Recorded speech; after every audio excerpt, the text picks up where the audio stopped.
Welcome to Worthwhile Watches. I'm Rob.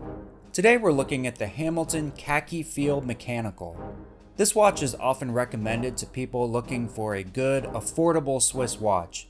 But is that a good recommendation? Let's talk about it.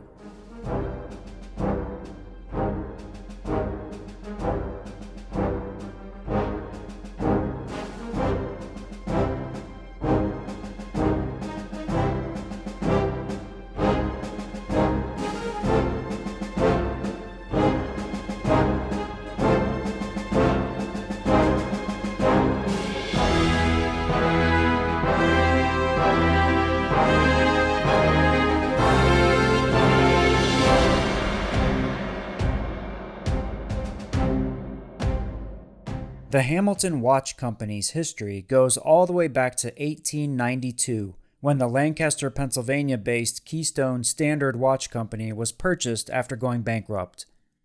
The Hamilton Watch Company was named after Andrew Hamilton, a Scottish lawyer who was one of the original founders of Lancaster, Pennsylvania. Hamilton produced pocket watches for the railroads and eventually produced wristwatches. During World War II, Hamilton produced wristwatches and marine chronometers for military use. In 1969, Hamilton closed its Pennsylvania factory and moved all operations to Switzerland. And in 1974, Hamilton was sold to SSIH, which would later become the Swatch Group. This Hamilton Khaki Field Mechanical is a modern rendition of the military field watches produced from the late 1960s through the late 1980s. Watches like this were worn on the wrists of soldiers serving in Vietnam and other conflicts, where reliable timekeeping was essential to accomplishing their mission. This simple but iconic design is just as practical today as it was to the soldiers who wore similar watches in military service around the world. The Khaki Field Mechanical has very wearable dimensions with a 38mm case. Lug width is 20mm. The lugs appear relatively long, but the lug-to-lug measurement of 46.9mm should still fit a wide range of wrist sizes.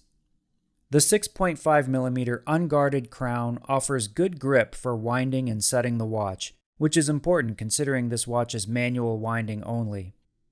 The lack of an automatic winding rotor helps this watch achieve its slim thickness of 9.5mm, including the crystal. However, if worn on the supplied 2-pass fabric strap, that thickness increases to 12mm, still a thin watch. The screw-down case back is kept simple with an etching of the Hamilton name and logo with watch information and specs etched into the perimeter. One of those specs is water resistance, which is a bit disappointing at only 50 meters. I would like to see 100 meters on a modern, rugged, military-style field watch, but for my actual uses, 50 meters should be adequate. The bead-blasted case is evenly finished without any noticeable flaws. Inside the bead-blasted case is a matte black dial with white Arabic numerals all the way around and numbers marking the 24-hour time around the inner portion of the dial.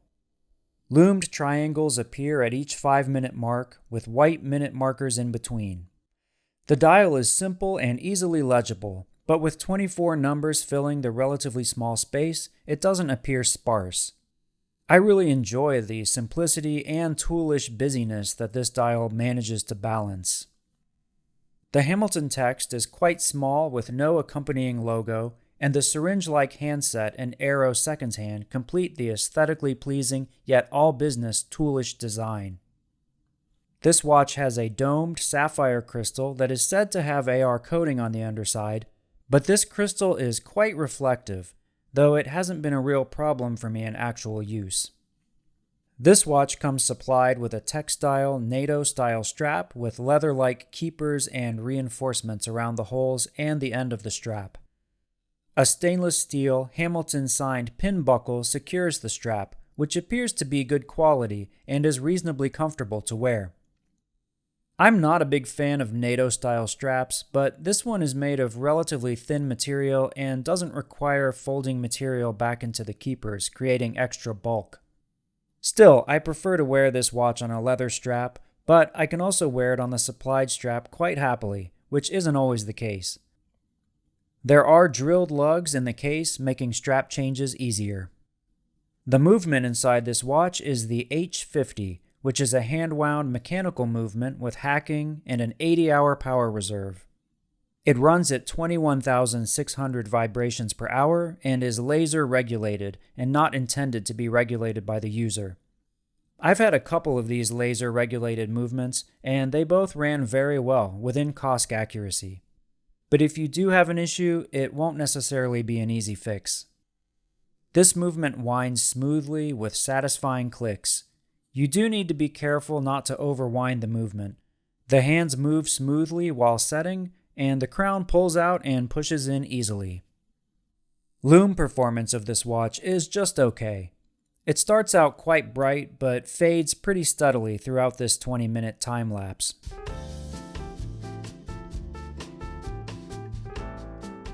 I don't expect too much from printed lume markers with faux patina, and the hands do hang on quite a bit longer, but I'd like to see better lume performance from a company like Hamilton. As far as the wearing experience, this watch wears nicely on the supplied NATO strap thanks to its sub 10mm thickness. There's not a bulky wad of bunched up fabric tucked into the keepers, and the olive green and brown color scheme of the strap goes well with this military-inspired watch. The watch wears even slimmer when put on a two-piece strap. I prefer it on a leather strap like this one.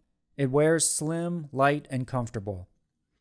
As supplied, this watch is very light, registering only 57.8 grams on my scale, including the strap.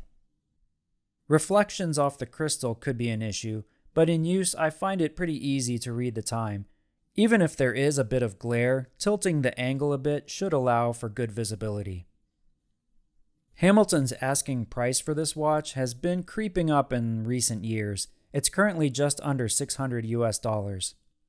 I was able to buy this one from an online shop for over $200 below that price.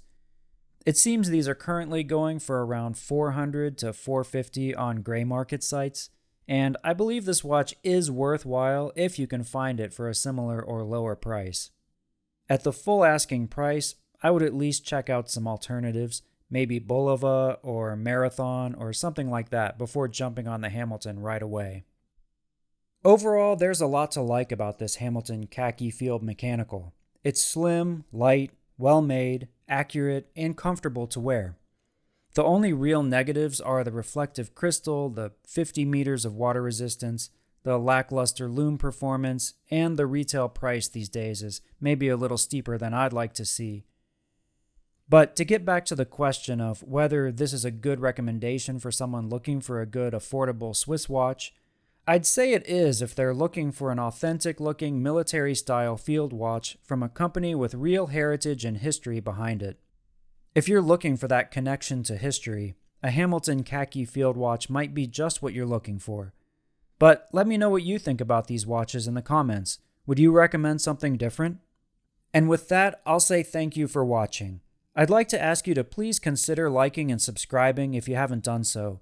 There have been a lot of new subscribers coming aboard lately, and I thank you all. It really helps me get this new channel off the ground. Thank you again. And whether you have a Hamilton on your wrist or not, make your day worthwhile.